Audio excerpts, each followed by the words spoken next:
on apace. 4 happy days bring in another moon, but oh, methinks so slow the soldiering wanes. 4 days will quickly sleep themselves in night. 4 nights will quickly dream away the time. And then the moon, like to a silver bow new bent in heaven, shall behold the night of our solemnity. Hippolyta, I wooed thee with my sword and won thy love during the injuries, but I will wed thee in another key, with pomp, with triumph, reveling. Happy be Theseus, our renowned duke. Thanks, Theseus. What's the news with thee? Full of vexation come I, with complaints against my child, my daughter Hermia. Stand forth, Demetrius, my noble lord. This man hath my consent to marry her. Stand forth, Lysander, and my gracious, this man hath embraced the bosom of my child. Thou, Lysander, thou hast given me for thine the love of my child. Thou hast by moonlight at a window sown the famed voice, look at the famed love. With cunning hast thou filled my daughter's heart. Turns her obedience, which seduced me, to stubborn harshness. And my gracious, reveal so she will not hear before your grace consent to marry Demetrius. I beg thee to think that if she is mine, make slow. It shall be either to this man or to her death. Immediately provide in that case. What say you, Hermia? Be advised, fair maid. To you, your father should be as a god, one who composed your duties, and one to whom you are but as a form and wax. Demetrius is a worthy gentleman. So is Lysander. I would my father looked with my eyes. But in his kind, one to your father's voice, the other must be held the worthier. Rather, your eyes must with his judgment look. I know not by what power I am made bold, but I beseech your grace that I may know that worse may befall me in this case if I refuse to wed Demetrius. Either to die the death, or to abjure forever the society of men. Therefore, fair Hermia, question your desires, whether if you yield not to your father's choice, you will endure the livery of a nun. Take time to pause, and by the next new moon, the sealing day betwixt my love and me. Upon that day, prepare to die for disobedience to your father's will, or else wed Demetrius, as he would, or on Diana's altar to protest her austerity and single life. Relent, sweet Hermia, and Lysander, yield thy praise pile to my certain right. You have a father's love, Demetrius. Let me have Hermia. Do you marry him? Scornful Lysander. She hath my love, and what is mine, my love shall render him. And she is mine. And all of my right I do estate to Demetrius. My lord, I'm as well derived as he, as well possessed. My love is more than his. And which is more than all of these boasts can be, I'm beloved of beauteous Hermia. Why should not I then prosecute my right? Demetrius, I'll vouch it to his head, made love to Nedar's daughter, Helena, and won her soul. And she, sweet lady dotes, devoutly dotes in idolatry upon a spotted and inconstant man. I must confess that I have heard so much, and with Demetrius thought to have spoke thereof. But being overfull of self-affairs, my mind did lose it. But Demetrius, come in. You shall go with me. For you, fair Hermia, look you on yourself, give your fancies to your father's will, or else the law of Athens deals you up to death, or vows of the life. Come, Paul. What cheer, my love? Duty and desire. Follow me.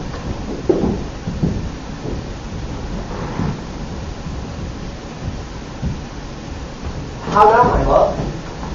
Why is your cheek so pale? How chance the roses that do fade so fast?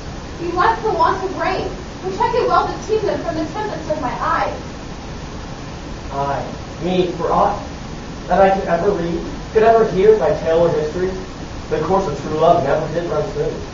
But either was a difference Oh, in love, cross! Too high to be enthralled too low. or else misgrasped in the respective years, Oh, spite! Too old to be engaged too young. or else it stood upon the choice of friends. Oh, hell! To choose love by another's eyes. If then true lovers have ever crossed, it stands as an edict in destiny. Let us test our trial patience. A good persuasion. Therefore, hear me, Hermia. I have a widow aunt, a dowager. From Athens is her house, remote 7 leagues. And she respects me as her only son. There, gentle Hermia, may I marry thee, and to that place the sharp Athenian law cannot pursue us. If thou lovest me then, steal forth thy father's house tomorrow night, and in the wood, a league without the town. There will I stay for thee. My good Lysander, I swear to thee, by Cupid's strongest bow, by all the vows that ever men have broke, in number more than ever woman spoke, in the same place thou hast appointed me, tomorrow truly I shall meet with thee. Keep promise, love. Look, here comes Helena. God speak, fair Helena, whither away? Call you me fair? Then fair again and say, Demetrius loves your fair, oh happy fair. Your eyes are lone stars, and your tongue sweet air, more tunable than lark to shepherd's ear. My ear should catch your voice, my eye your eye. My tongue should catch your tongue's sweet melody. Oh, teach me how you look, and with what art you sway the motion of Demetrius' heart. I frown upon him, yet he loves me still. Oh, that your frowns would teach my smiles such skill. I give him curses if he gives me love. Oh, that my prayers could such affection move. The more I hate, the more he follows me. The more I love, the more he hateth me. His folly, Helena, is no fault of mine. None but your beauty. Would that fault were mine. But take comfort. No more shall see my face. Lysander myself shall fly this place. Helena, to you our minds we shall unfold. Tomorrow night, when Phoebe doth behold her silvery visage in the watery glass, decked with liquid pearl the bladed grass, which lover's flight does still conceal, through Athens' gates have we devised the seal. And in the wood, where often you and I, upon big primrose beds, were wont to lie, empty our bosoms of their counsel sweet. There my Lysander and myself shall meet. And then from Athens turn away our eyes, to seek good friends and stranger companies. Farewell, sweet playfellow, pray thou for us, and good luck grant thee thy Demetrius. Keep word, Lysander. We must starve our sight from lover's food till morrow's eve midnight. I will, my Hermia. Helena, adieu. As you on him, Demetrius dote on you.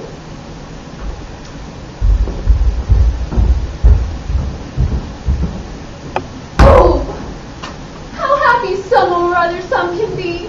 Through Athens, I am thought as fair as she. But what of that? Demetrius thinks not so. He will not know what all that he do know. And as he errs, doting on Hermia's eyes, for ere Demetrius looked in Hermia's eye, he held on oaths that he was only mine. And when this heat from Hermia felt, so he dissolved, and showers of oaths did melt.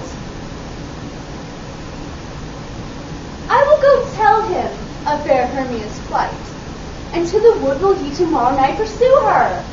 And for this intelligence, if I have thanks, it is a dear expense. But herein mean I to enrich my pains, to have a sight thither and back again.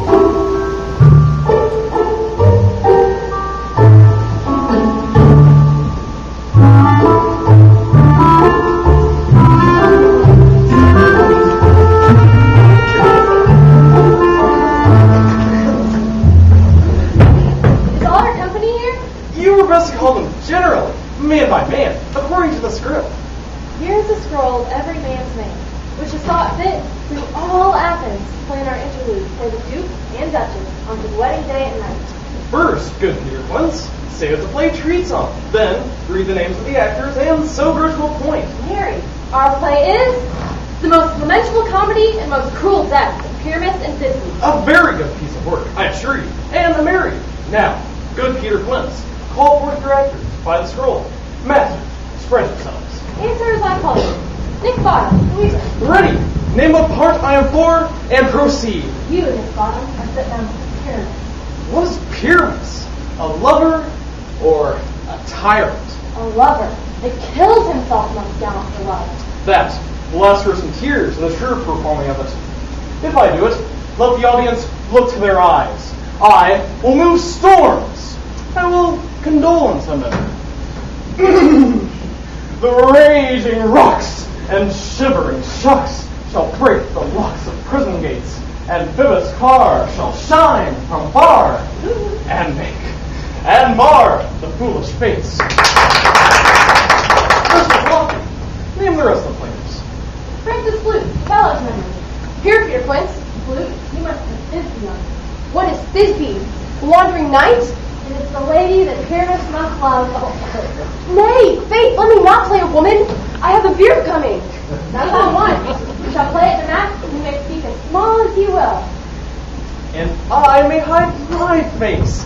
Let me play Thisbe too. I'll speak in a monstrous little voice. Thisbe! Thisbe! Oh, Pyramus, my lover dear, and Thisbe dear, lady dear. No. You must play Pyramus, and please you, Thisbe. Well, proceed. Robin Starveling, the tailor. Here, Peter Quince. Robin Starveling, you must be Thisbe's mother. Tom Snout, the tinker. Here, Peter Quince. You, Pyramus' father. Myself, Thisbe's father. Snug, the joiner. You, the lion's part. And I hope here's a play fitted. Have you the lion's part written? Pray you, if it be, give it me. For I am slow of study. You may do it extempore, for it's nothing but roaring. Let me play the lion too. I will roar that I'll do any man's heart good to hear. I will roar that I'll make the Duke say, let him roar again! Let him roar again! You would do terribly. You would fright the ladies and the Duchess if they would shriek. And that were enough to hang us all. That would hang us, every mother's son. I grant you, friends, if you should fright the ladies out of their wits, they would have no more discretion but to hang us. But I will aggravate my voice, so that I will roar you as gently as any sucking dove. I will roar you, Aunt Trini Nightingale. Roar. You can play no part but Pyramus. For Pyramus is a sweet-faced man, a proper man, as one shall see in a summer's day, a most lovely, gentlemanlike man. Therefore, you must needs play Pyramus. Well, I will undertake it. Masters, you have your parts. And I am to entreat you, request you, and desire you to come then by tomorrow night, and meet me in the palace woods, a mile without the town, by moonlight, ere we will rehearse. I pray you, fail me not. We will meet, and there we may rehearse most obscenely and courageously. Take pains. Be perfect. Adieu. At the Duke's Oak, you need Enough. Holder cut bowstrings.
For Oberon is passing fell and wrath, because that she, as her attendant hath, a lovely boy, stolen from an Indian king. She never had so sweet a changeling, and jealous Oberon would have the child, knight of his trade, to trace the forest wild. But she perforce withholds the loved boy, crowns him with flowers, and makes him all her joy. Either I mistake your shape in making flight, or else you are that shrewd and knavish sprite called Robin Goodfellow? Are not you he that frights the maidens of the villagery, those that hobgoblin call you, and sweet pup? You do their work, and they shall have good luck. Are not you he? Thou speakest aright. I am that merry wanderer of the night. I jest to Oberon, and make him smile. When I am fat and beef and horse beguile, nay, like a billy foal.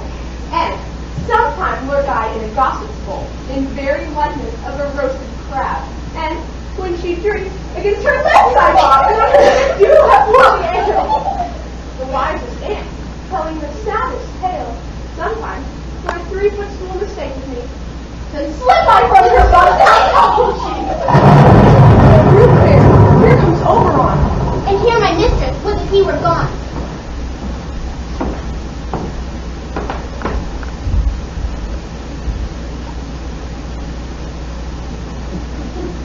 Ahem. Ill read by moonlight, proud Titania. What? Jealous, Oberon? Fairies keep hence I have forsworn his bed and company. Terror, rash wanton, am I not thy lord? Then I must be thy lady. But why art thou here? Come from the farthest step of India, but that, forsooth, the bouncing Amazon, your buskin mistress and your warrior love, to Theseus must be wedded. And you come to give their bed joy and prosperity? How canst thou thus for shame, Titania? Lent at my pleasure with the palmer, knowing I know thy love to Theseus, it is not thou even to the glimmering night. These are the forgeries of jealousy. And never, since midsummer spring, met we on hill, in dale, forest or mead, to dance our ringlets to the whistling wind. But with thy brawls, thou hast disturbed our sport. Therefore the winds, piping to us in vain as revenge, have sucked up from the sea contagious fogs. And the moon, the governess of floods, pale in her anger, washes all the air that rheumatic diseases do abound. And through this distemperature we see the seasons alter. The spring, the summer, the chilling autumn, the angry winter, change their wonted liveries, and the mazed world, by their increase, now knows not which is which. Do you amend your thing? It lies in you. Why should Titania cross your life? I do it beg a little changeling boy to my history. Set your heart at rest. The fairyland buys not the child of me. His mother was a bottress of my order, and in the spiced Indian air by night full often had she gossiped by my side. But she, being mortal, if that boy did die. And for her sake do I rear up her boy, and for her sake I will not part with him. How long will this wait to make you stay? Perchance till after Theseus' wedding day. You will patiently dance in our round and see our moonlight revels go with us. If not, shun me and I will spare your haunts. Give me that boy, and I will go with thee. Not for thy fairy kingdom! Fairies, away! We shall chide down right if I longer stay. Well, go thy way then. Thou shalt not from this world, shall I torment thee to this end. My gentle come hither. Thou rememberest the very time I saw, but thou couldst not. Lying between the cold moon and the earth, Cupid, all armed, a certain angel at a fair vessel rowed by the west, and loosed his love shaft smartly from his bow. Yet marked I where the bolt of Cupid fell, and fell upon the little western flower, before their flight, now purple with love's wound, and maidens call it love and idleness. Venturing smart, this herb I showed you once, the juice of it on sleeping eyelids laid will make any man or woman madly dote upon the next live creature that enters. Fetch me this herb, and be thou here again, ere the Leviathan can swim thee. I'll put a girdle round about the earth in 40 minutes. Having once this juice, I'll watch Titania while she sleeps, and drop the liquor of it in her eyes. The next day then she waking looks upon, be it lion, bear, or wolf or bull, she shall pursue it with the soul of love. And ere I take this charm off her sight, as I can take it again with another herb, I'll make her inroad. But it comes here. I am visible over here at Hawkins.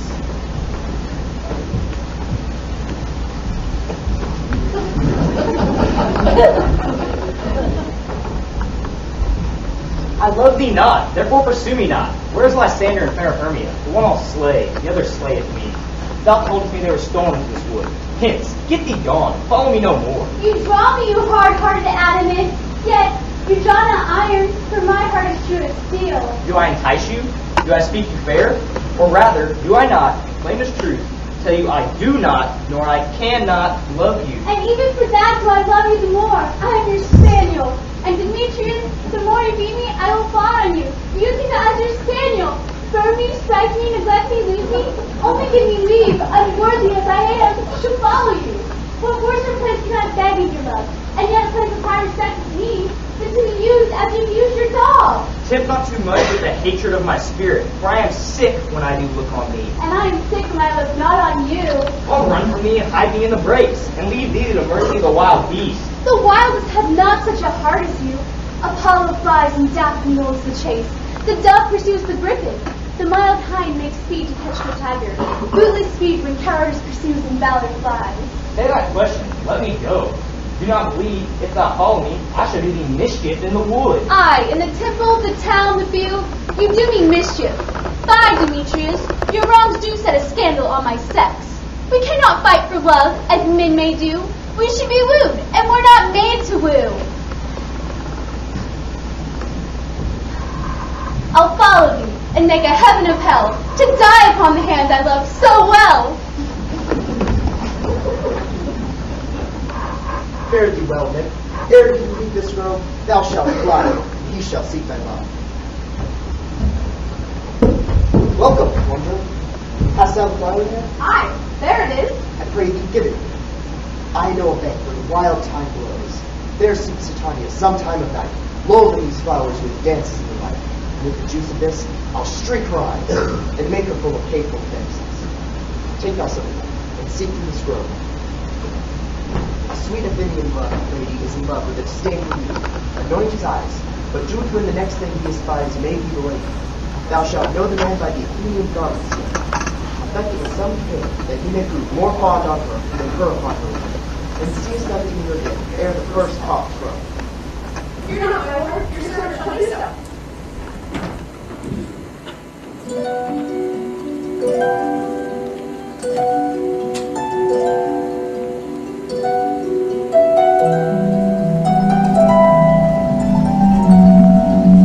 Come now, my loud will be very soft. Take me now and weep. Get into your offices and let me rest. Rotted snakes with double tongue, thorny hedgehogs do not see. Nymphs and blind ones do no harm. Come not near our fairy queen. Spiders come not near. Hence the long-legged spinner's king. The old black touch not near, or north nail to no effect. Hands away, now all is well.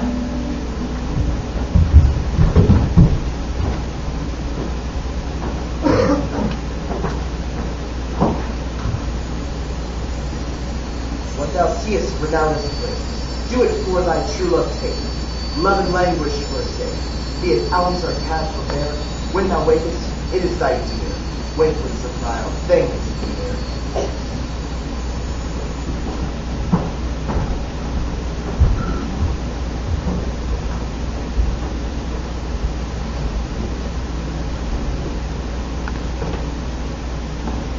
Fair love, you fainted wandering in the wood. And to speak troth, I forgot our way. Will rest us, if you think it good, and tarry for the comfort of the day. Be it so, Lysander. Find you out of bed, for I upon this face will rest my head. No, one Turk shall serve as pillow for us both. One hearth, one bed, two bosoms and one trough. Nay, good Lysander, for my sake, my dear, lie further off yet. Do not lie so near. Oh, it's the sense, sweet of my innocence. Love takes the meaning in love's confidence. I mean, that my heart unto yours is knit, so that but one heart we can make of it. Two bosoms, interchained with an oath, so that then two bosoms, and a single trough. Then by your side no bedroom me deny. For lying so, Hermia, I do not lie. Lysander riddles very prettily, and much beshrew my manners and my pride if Hermia meant to say Lysander lied. But, gentle friend, for love and courtesy, lie further off in human modesty. Such separation may as well be said because the virtuous bachelor and a maid. So far be distant, and good night, sweet friend. Thy love never alters to thy life's sweet end. Here is my bed. Sleep give thee all is rest. With half that wish, the wisher's eyes be pressed. Through the forest found I none. Who is here? The deeds of Athens he doth wear. This is he, my master said, despised the Athenian maid. And here the maiden, sleeping sound, on the dangling dirty ground. Churl, upon thy eyes I throw all the power this trance doth owe. When thou wakest, let love forbid, sleep his heat on thy eyelid. So awake when I am gone, for I must now to Oberon.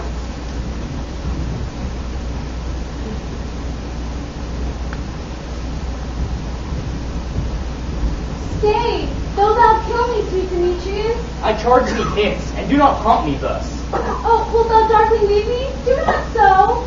Stay on thy peril, I alone will go. Oh, I am out of breath on this fond chase. The more my prayer, the lesser is my grace. Happy is Hermia, wheresoever she lies, for she hath blessed and attractive eyes. How came her eyes so bright? Not by salt tears. If so, my eyes are oftener washed than hers. No, no, I am as ugly as a bear. For beasts that meet me run away for fear. But who is here? Lysander, on the ground, dead or asleep? I see no blood, no wound. Lysander, if you live, good sir, awake! And run through fire I would for thy sweet sake. Transparent Helena, picture shows art, that through thy bosom makes me see thy heart. Where's Demetrius? Oh, fit a word is that vile name to perish on my sword. Say not so, Lysander, say not so. What though he love your Hermia, Lord? What though? And yet Hermia still loves you. Then be content. Content? With Hermia? No, I do repent the tedious minutes I with her have spent. Not Hermia, but Helena I love, who would not change a raven for a dove. The will of man is by his reason swayed, and reason says, you are the worthier maid. Wherefore was I to this keen mockery born? When at your hands did I deserve this scorn? Is it not enough? Is it not enough, young man, that I did never, no, nor never can, deserve a sweet look from Demetrius' eye, but you must felt my insufficiency? Good troth you do me wrong, good sooth you do, in such disdainful manner me to woo. Oh, that a lady of one man refused, should of another therefore be abused.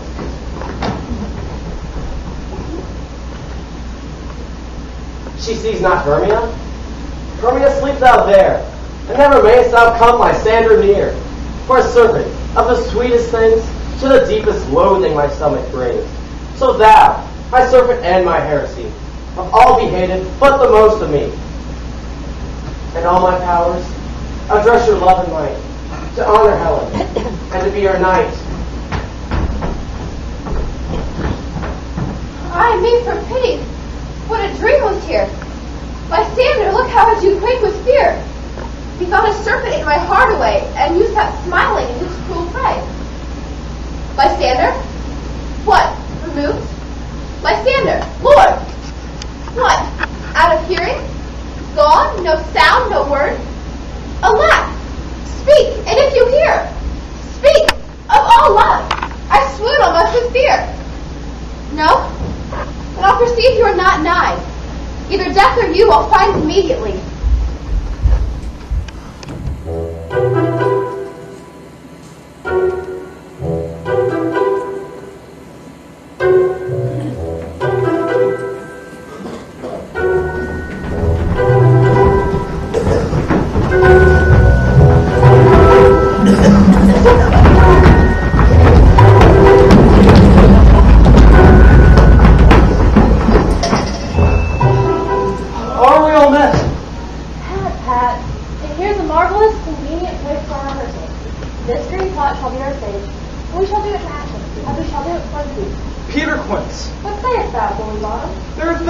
Comedy of Pyramus and Thisbe that will never please.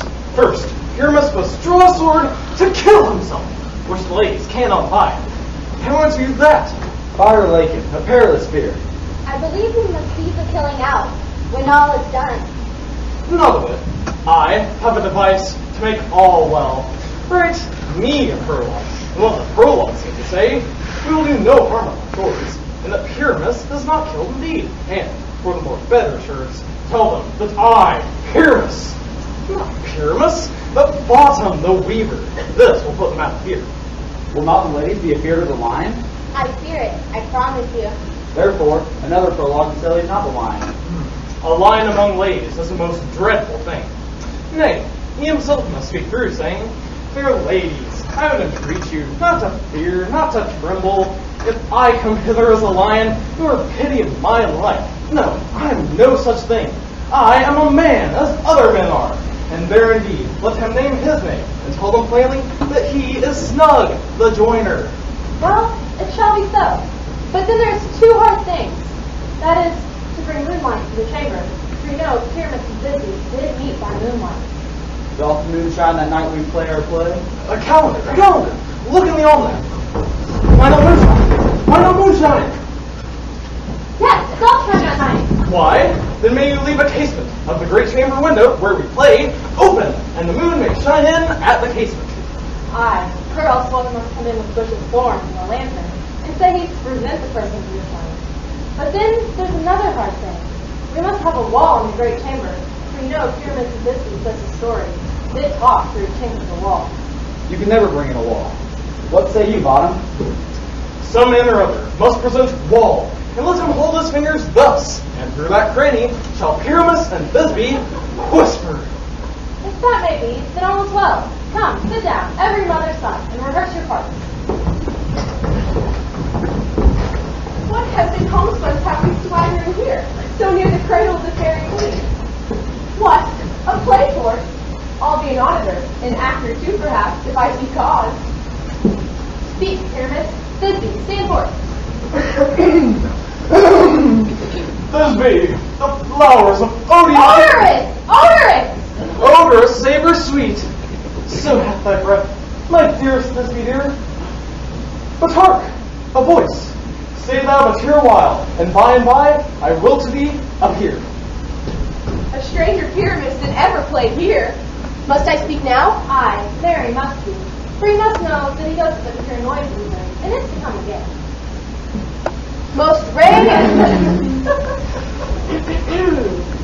Most radiant Pyramus! Most radiant of you! A color like the red rose on triumphant briar! As true as horse that would never tire! I'll meet thee, Pyramus! At many highness tomb! Well, you must not say that yet.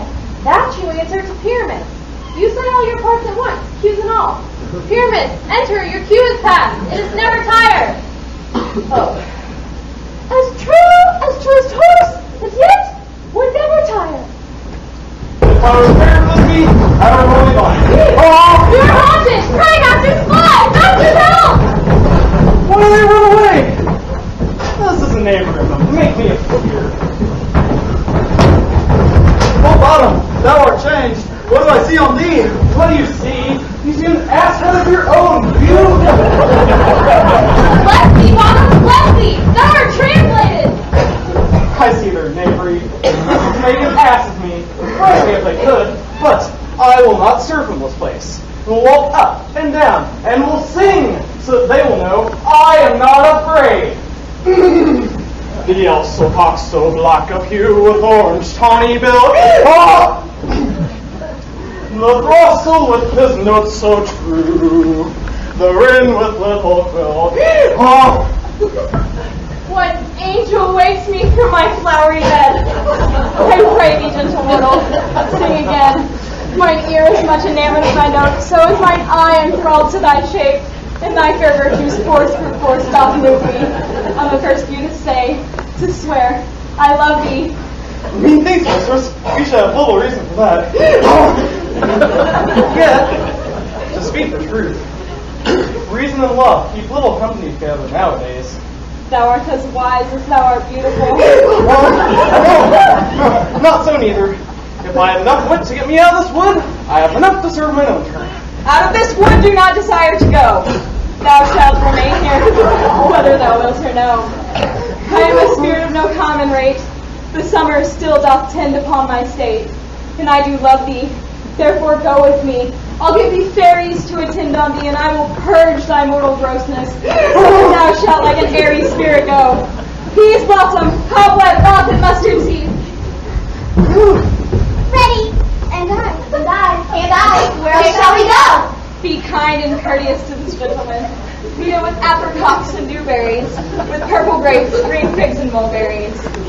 pluck the wings from painted butterflies, to fan the moonbeams from his sleeping eyes, and do her courtesies. Hail, mortal! Hail, hail, hail!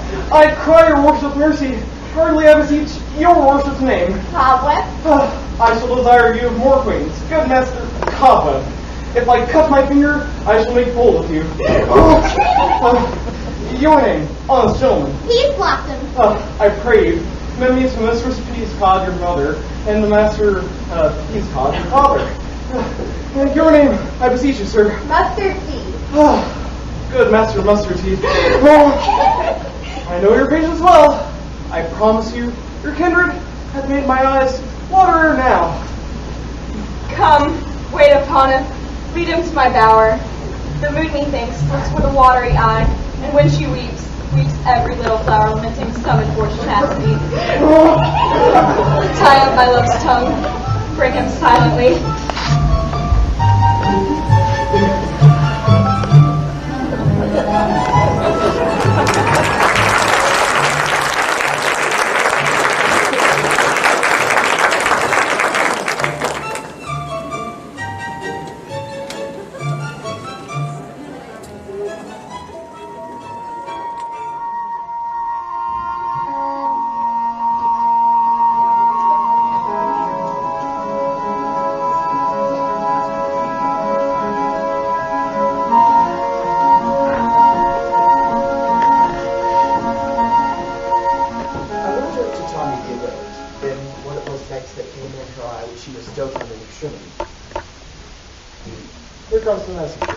How now, my spirit? What night rule now about this haunted grove? My mistress with a monster is in love.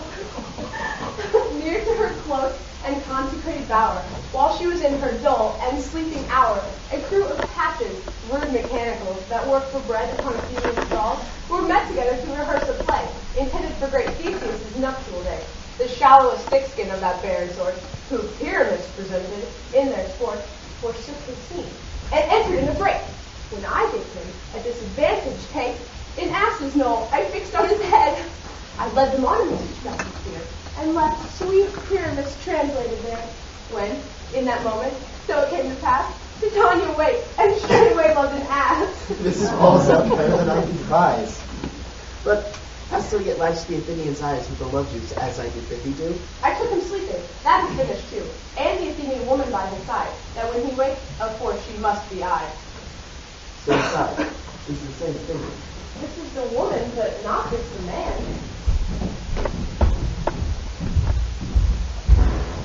Oh, why rebuke you him that loves you so? Lay breast so bitter on your bitter foe? Now I but chide, but I should use thee worse, for thou, I fear, hast given me cause to curse. If thou hast slain Lysander, or choose the blood, plunge it deep and kill me too. It cannot be but thou hast murdered him.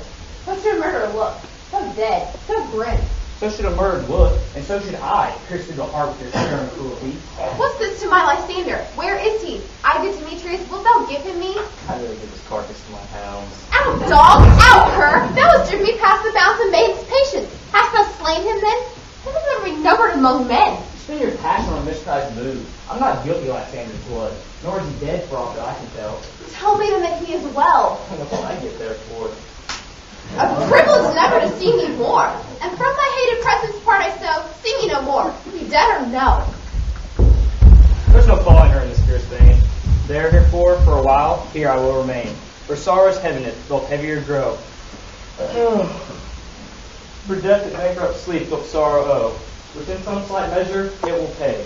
For a tender tear, I make it stay.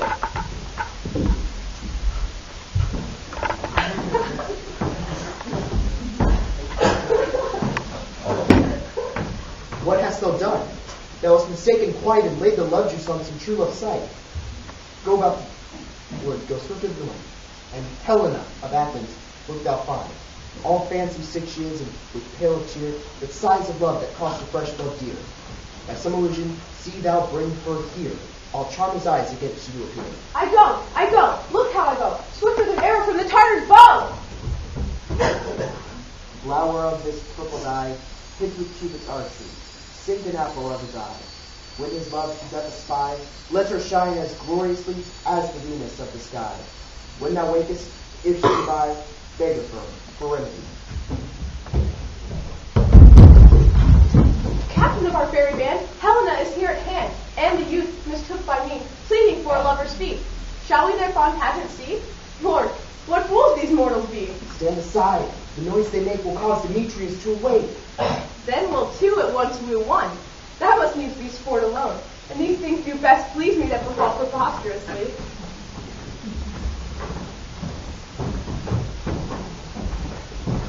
Why should you think that I should woo and scorn?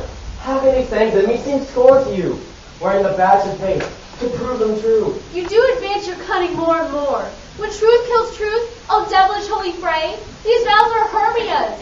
Will you give her o'er? Weigh oath with oath, and you will nothing weigh. I had no judgment with her I swore. Nor none in my mind now you give her o'er. Demetrius loves her, and he loves not you. Oh, Helen, goddess, nymph, perfect divine, how what thy love shall compare thy eyes? Crystal is muddy, oh how ripe and show, thy lips those kissing cherries tempting grow. Let thou hold up thy hand, oh let me kiss, princess of pure white, seal of bliss. Oh, spite! Oh, hell! I see you all are meant to sit against me for your merriment. If you were civil and knew courtesy, you would not do me thus much injury. Can you not hate me, as I know you do? But you must join in soul to mock me too? If you were men, as men you are in show, you would not use a gentle lady so. You both are rivals and love Hermia, and now both rivals to love Helena? You are unkind, Demetrius. Be not so, for you love Hermia. This you know I know. And here, with all goodwill, with all my heart, in Hermia's love I yield you up my part. And yours of Helena, to me bequeath, whom I do love, and will do to my death. Never did mockers waste more idle breath. Lysander, keep thy Hermia. I will none. If I ever loved her, all that love is gone. My heart to her but is a guest wise sojourn, and now to Helen is home returned, there to remain. Helen, it is not so. Look where thy love comes. Yonder is thy dear. Dark night that from the eye his function takes, the ear more quick as apprehension makes. Not by mine eye Lysander found. Mine ear I think it brought me to thy sound. But why unkindly didst thou leave me so? Why should he say whom love doth press to go? What love could press Lysander from my side? Lysander's love, thou would not let him by. Fair Helena, who more gild tonight than all yon fiery oaths and eyes of life? Why seekest thou me? Could not this make thee know the hate I bear thee made me leave thee so? You speak not as you think. It cannot be. No! She is one of this confederacy. I perceive they have conjoined all three to fashion this false sword in spite of me. Injurious Hermia, most ungrateful maid.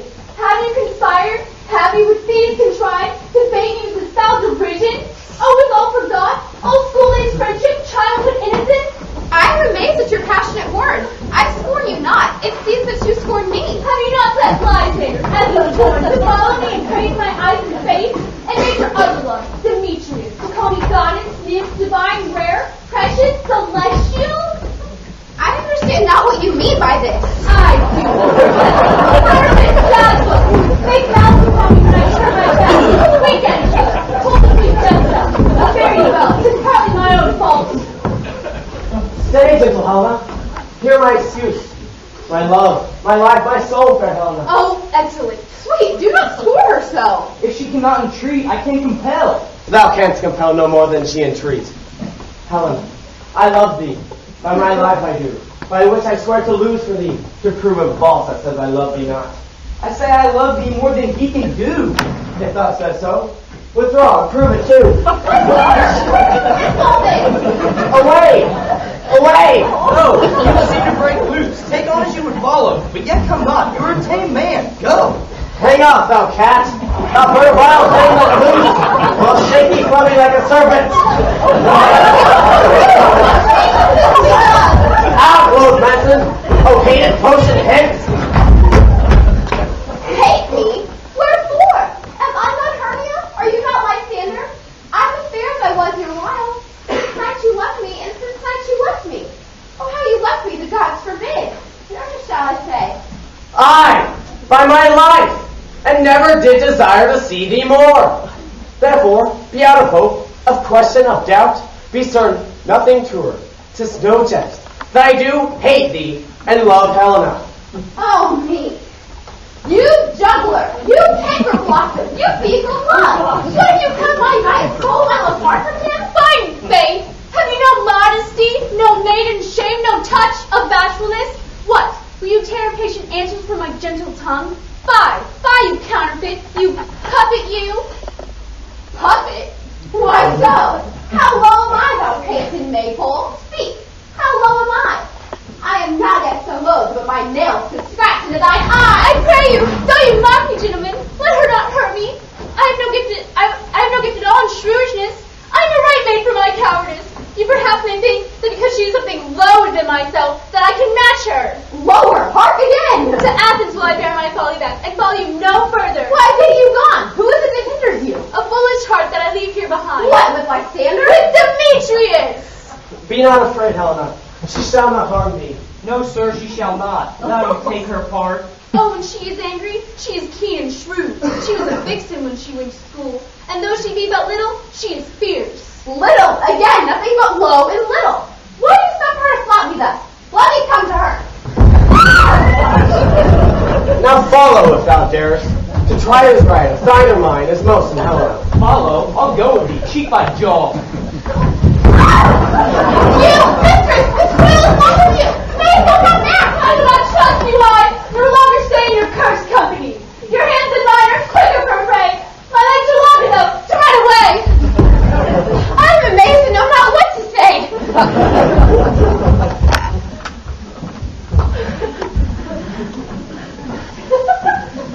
Thy negligence, see thou mistakest, or else committest thy knaveries willfully. Believe me, King of Shadows, I mistook. Did not you tell me I should know the man by the Athenian garments he had on? And so far, blameless was my enterprise, that I have anointed an Athenian's eyes. And so far, am I gladdest of the sort, as this fair jangling I esteem a sport. Thou seest these lovers seek a place to find. High, therefore, Robin, overcast enough, and lead these testy rivals so astray, as one cannot within the other's way, till over their brows death counterfeitly see, with leaden legs and batty wings of feet. Then crush this herb until Lysander's eye, whose liquor hath this virtuous property. When next they wake, all this derision shall seem a dream and fruitless vision. While I in this affair do thee employ, I'll to my queen, and beg her in boy. I will then her charm thy release from monsters' grief, and all things shall be peace. My fairy lord, this must be done with haste, for night swift dragons cut the clouds full fast. They willfully themselves exile from light, and must for aye consort with black-browed night. Notwithstanding, haste, make no delay. We may effect this business yet ere day. Up and down, up and down. I will lead them up and down. I am feared in field and town. Goblins, lead them up and down. Here comes one. Where art thou, proud Demetrius? Speak thou now. Here, villain, drawn and ready. Where art thou? I'll be with thee straight. Follow me then, to plainer ground.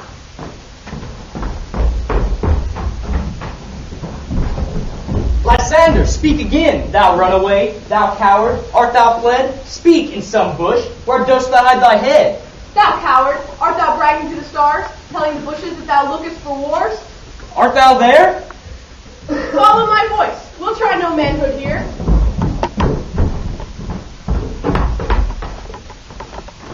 He goes before me and still dares me on. When I come where he calls, then he is gone. The villain is much lighter to heel than I. I flew fast, but faster he did fly.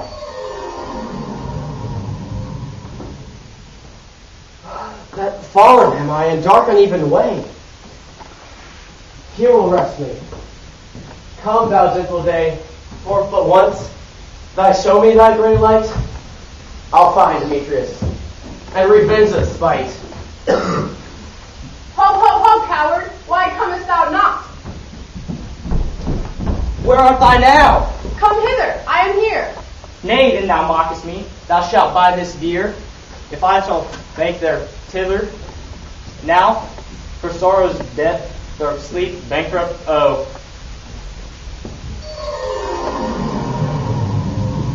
Fate hath constrained me to measure out my length on this cold bed, and by day's approach, look, to be visited.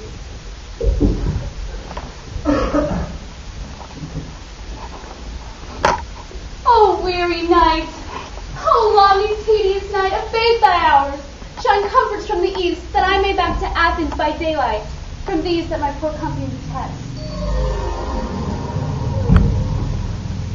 And sleep, that sometimes shuts up sorrow's eye, steal me a while from mine own company.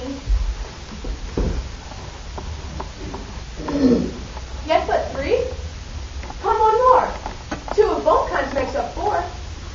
Here she comes, cursed and sad. Cupid is a knavish lad, thus to make poor females mad. Never so weary, never so in woe. I can no further crawl, no further go.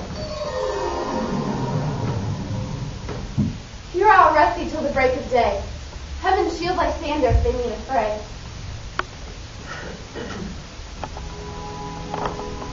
On the ground, sit down.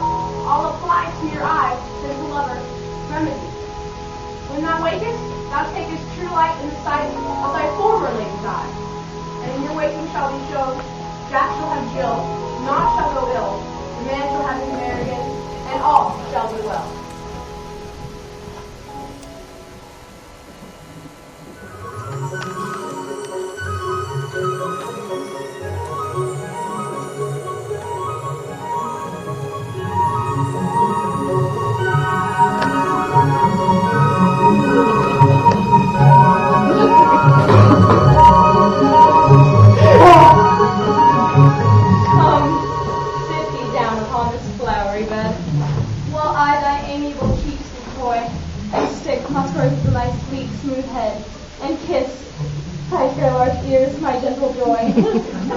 Where's Peas Blossom?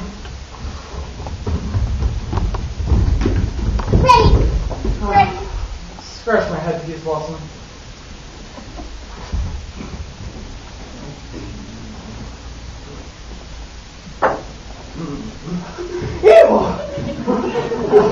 Where's Monsieur Cobweb? Ready. Monsieur Cobweb, good Monsieur. Oh, get your weapons in your hand and kill me a red-head bumblebee. And, good Monsieur, bring me the honey bag. And, good Monsieur, have a fear the honey bag break not. I would be loth to have you overflown with the honey bag, Signor. Where's Monsieur Mustard Seed? Ready? Monsieur Mustard Seed? What's your will? Nothing good, Monsieur, but to help Cavalry Peas Blossom to scratch. I must to the barber's, Monsieur, for he thinks I am marvelously hairy about the face. I am such a tender ass. But bitch, I must scratch. What? Wilt thou hear some music, my sweet love? I have a reasonable good ear in music.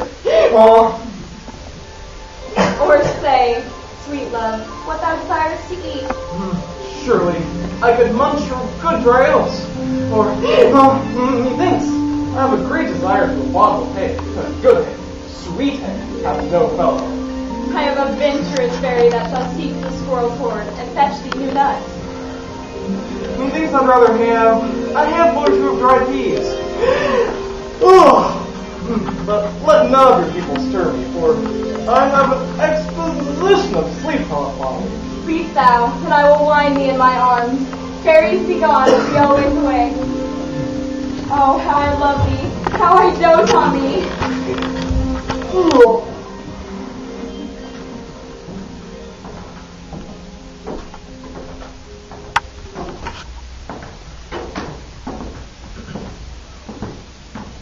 Welcome, good Robin.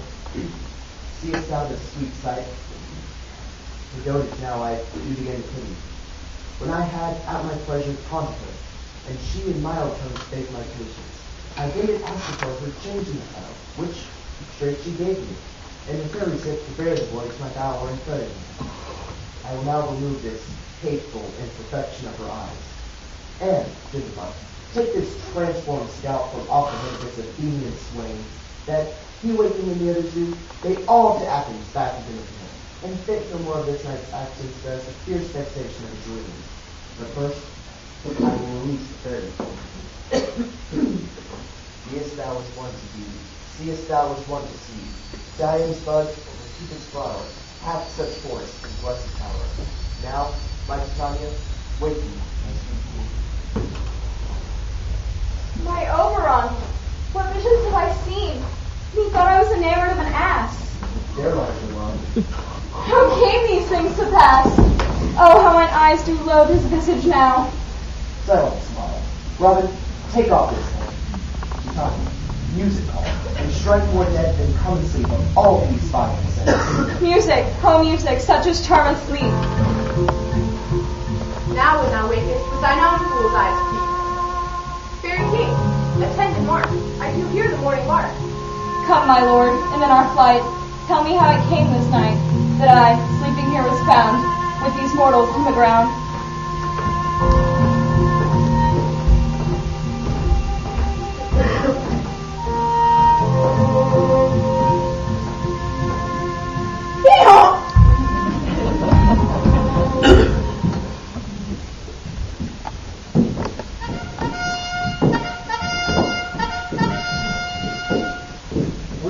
Fair queen, up to the mountain's top, and mark the musical confusion of hounds and echoes in conjunction. I was with Hercules and Cadmus once, when in the wood of Crete they bathed the bear with hounds of Sparta. Never did I hear such gallant tidings, for besides the groves, the skies, the fountains, every region near seemed all one mutual cry. I never heard so musical a discord, such sweet thunder. My hounds are bred of the Spartan kind. A cry more tuneful was never hollered nor cheered in Crete, in Sparta, nor in Thessaly. Judge when you hear.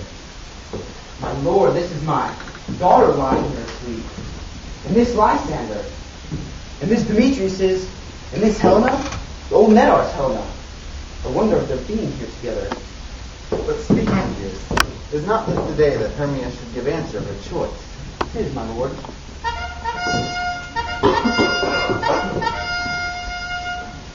Good morrow, friends. St. Valentine's past. Begin the woodbirds but to couple now? Pardon, my lord. I pray you all, stand up. I know you two are rival enemies. How comes this gentle concord in the world?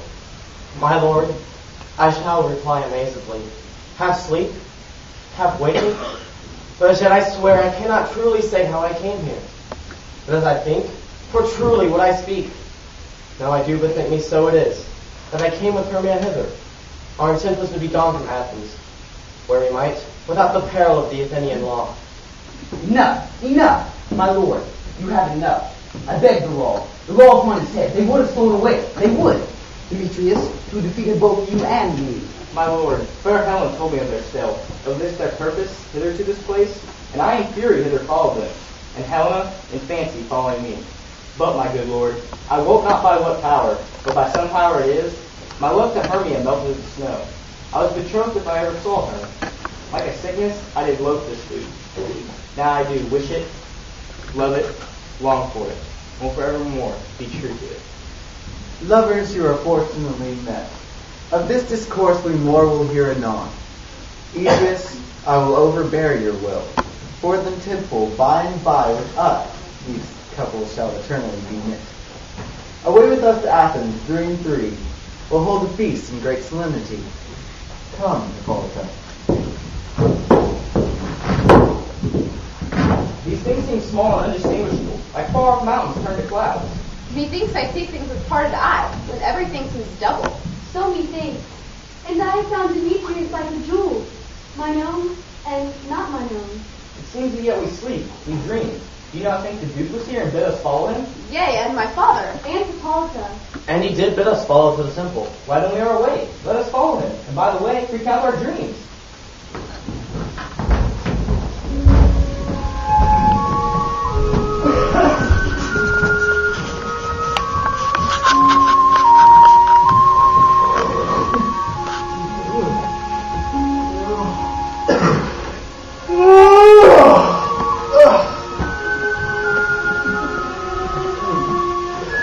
When my cue comes, call me, and I will answer. My next is most fair Pyramus. Peter Pants! Flute! The bellows mender? Snout! The tinker! Starveling! Gods, my life's so intense. Left me asleep. I have had the most rare vision. Had a dream. How so would a man say what dream it was?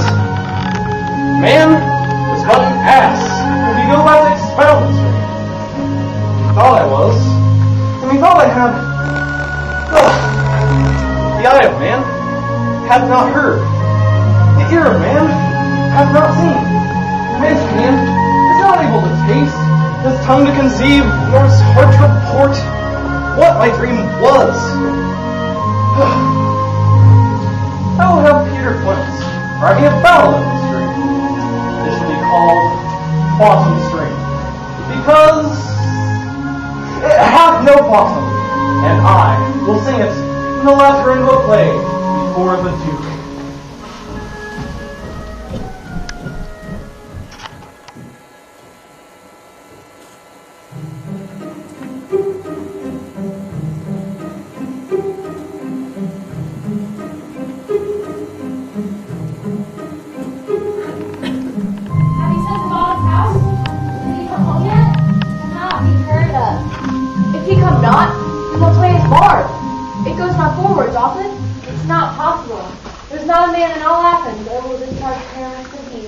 No, he has simply the best handicraft wit of any man in Athens. Yea, and the best person, too. He's very paramour for a sweet voice. You must say paragon. A paramour is a thing of naught. Masters, the Duke is coming from the temple, and there's 2 or 3 lords and ladies more married. If our sport had gone forward, we had all been made men. Oh, sweet Lord Bottom! Where are these lads? Where are these hearts? Oh, Bottom! Oh, it's courageous day, and oh, happy hour! Masters, I am to discourse wonders, but ask me not what, for if I tell you, I am not pure Athenian. I will tell you all as it fell out. Let us hear, sweet Bottom. Not a word of me. All I will tell you is that the Duke hath dined. Get your apparel together. Meet presently at the palace. Every man, look over his part, for the short and long is, our play is preferred. And those dear actors eat no onions nor garlic, for we are to utter sweet bread. And I do not doubt but to hear them say it is a sweet comedy. No more words. Away! Go! Away!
More strange than true. I never may believe these antique fables, nor these fairy toys. Lovers and madmen, with such seething brains, such shaping fantasies that apprehend more than cool reason, ever comprehends. But all the stories the night told over, and all their minds transfigured so together, more witnesses than fancy's images, and grow to something of great constancy, but howsoever strange and admirable.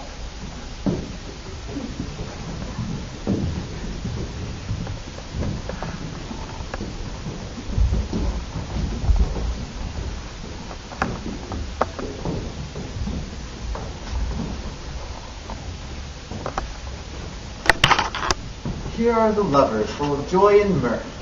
Joy, gentle friends. Joy and fresh days of love accompany your hearts. More than to us, wait your royal walks. Dear board, your bed. Come now, what masks? What dances shall we have? Where's our usual manager of mirth? What revels are in hand? Is there no play to ease the anguish of a torturing hour? Call Philostrate.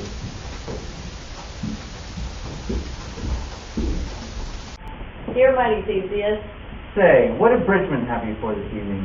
What's mass? What's music? How shall we beguile the lazy time if not with some delight? there is a brief. How many sports are ripe? Make choice of which your highness will see first.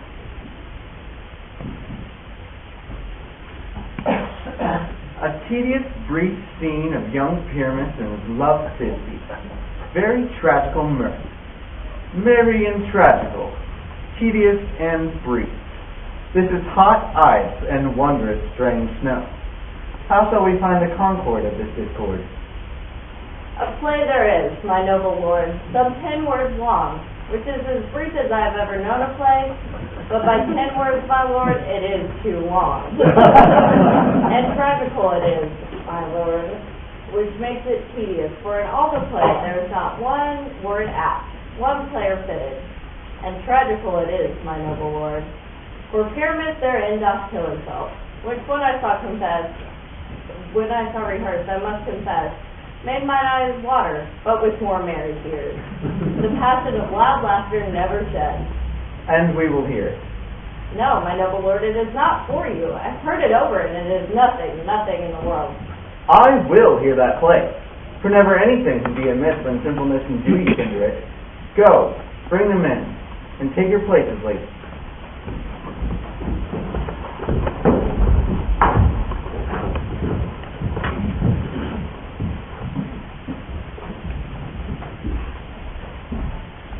So please, your grace, the prologue is addressed.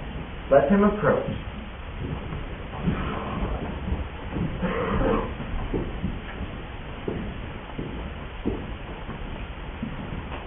If we offend, it is with our good will, that you should think we come not to offend, but with good will.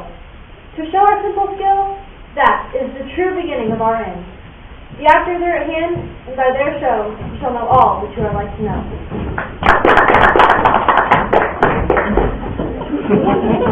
Gentle, perchance you wonder at this show, but wonder on till truth make all things plain. This man is Pyramus, if you would know.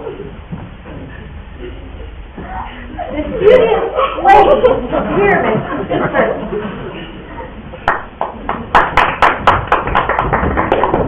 I wonder if the lion gives speak.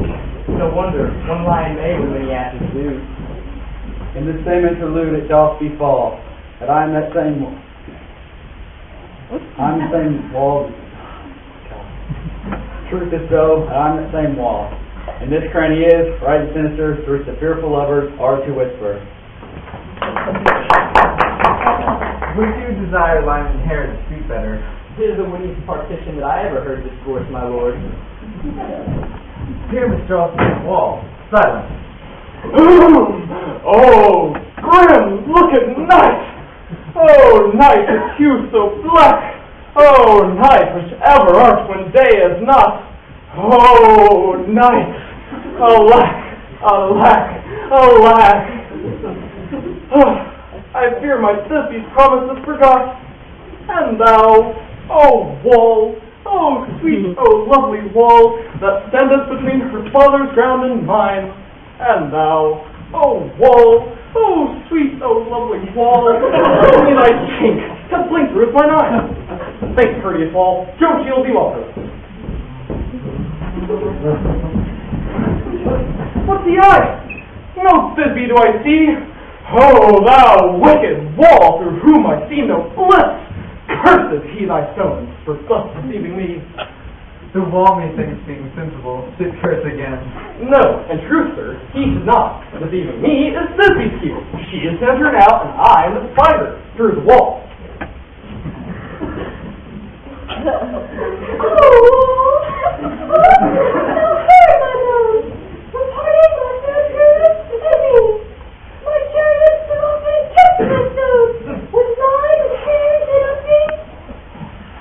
I see a voice.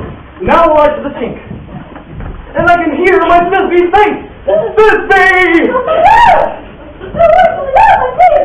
Think what thou wilt. I am thy lover's grace.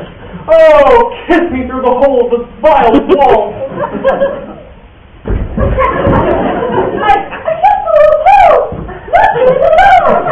Without many Nina's tomb meet me straightway.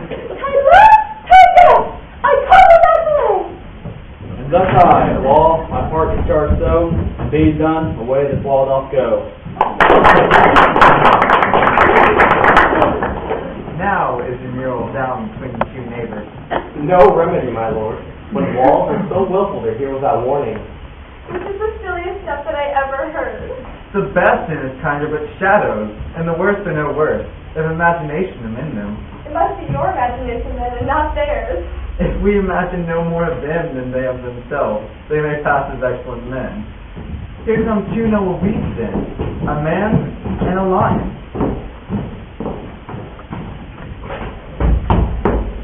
You, ladies, you whose gentle hearts do fear, the smallest monstrous mouse that creeps on floor, may now perchance both quake and tremble here, when lion rough and wildish rage doth roar. To know that I, a Snug the joiner, am a lion self, nor else no lion stand. For, if I should as lions come in strife, into this place, 'twere pity on my life. A very gentle beast, and of good conscience. The very best of the beasts that I ever saw, my lord. The lion is a very fox for a valor. Let us listen to the moon. This man's horn stops the horn moon's sun. He should have worn the horns on his head. He is no crescent, and his horns are invisible to the circumference. This man's horn stops the horn moon presents. Myself, the man and the moon do seem to be. This is the greatest error of all the rest. The man should be put into the lantern. How else is it the man in the moon? He dares not come there for the candle, for you see, it's already in snuff. I grow weary of this moon. What he would change.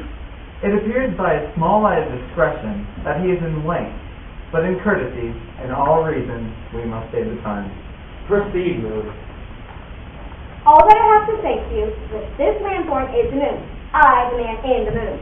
The silence. Here comes Thisbe. This is a Nina's tomb! Nina's tomb? Where is your love? Roar! Well run, Thisbe. Well done, moon. Truly, the moon shines with good grace. Well mouthed, lion. And then came Pyramid. And so the lion vanished. Sweet moon, I thank thee for thy sunny beams. I thank thee, moon, for shining now so bright. For by thy gracious, glittering gleams, I trust the sake of truest Thisbe sight. But stay! Oh, suspense! But mark! Poor night! What dreadful soul is here? Eyes! Do you see? See! Oh, sainty stucco tear! Thy mental good! What? Stained with blood! This passion and the death of a dear friend would go near to make a man look sad. It through my heart, but I pity the man. Come, tears, confound. Come, sword, and wound. Wound the path of Pyramus. I, that left path, where heart doth hop. Thus, die. I, thus.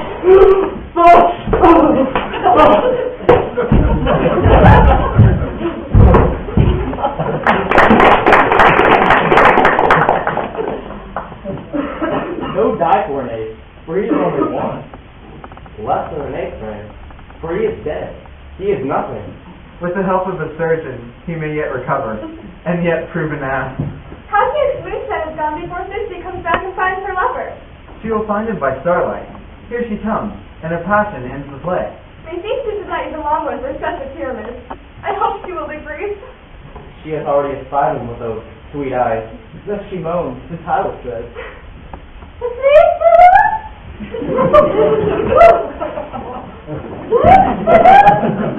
Oh, goodness, arise! Speak! Speak! Quite done? A toad will cover thy sweet eyes. These very lips did carry those. These yellow handsome cheeks are gone. Gone! Lovers, make move!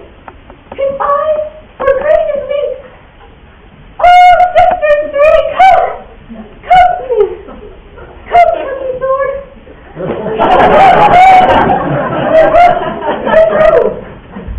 And farewell, friends. Thus Thisbe ends. Adieu. Adieu. Adieu. Moonshine and lion are left to bury the dead. Aye, and wall too. No, I assure you, sir, the wall is down as part of the closet. That would have pleased you to see the epilogue. No applause. I pray you. For your play needs no excuse. Never excuse for when all the players are dead, there need not to be blamed. Marius, he that British, has played Pyramus and hanged himself in Thisbe's garter, it would have made a fine tragedy. And so it is, truly, and very notably, discharged.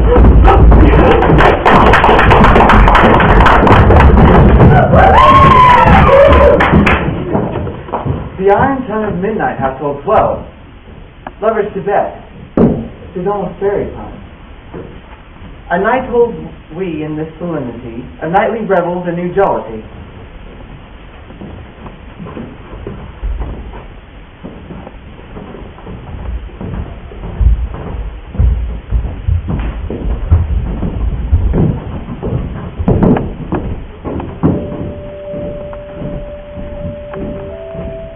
Now the hungry lion roars, and the wolf he howls the moon, whilst the heavy ploughman snores, all with weary task foredone. And we fairies that do run by the triple hecate steam from the presence of the sun, following darkness like a dream, now are frolic. Not a mouse shall disturb this hallowed house. I am sent with broom before it, to sweep the dust behind the door.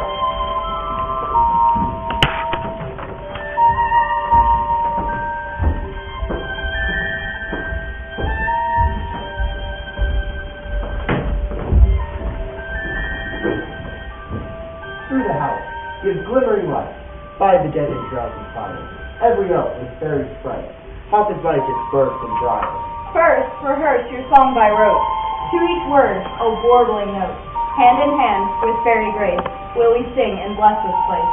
Every fairy take his gate, and each several chamber blessed through his palace with sweet peace, and the order of its blessed ever shall in space and rest. Strip away, make no stay, meet ye all by break of day.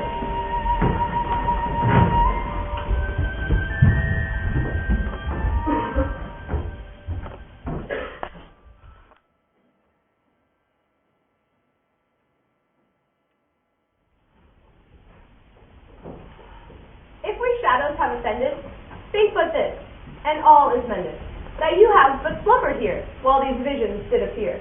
And this weak and idle theme, no more yielding, but a dream. Gentle, do not reprehend. If you pardon, we will mend. And, as I am an honest pup, if we have unearned luck now to escape the serpent's tongue, we will make amends ere long, else the puck a liar calls. So good night unto you all. Give me your hand if we be friends, and Robin shall restore him.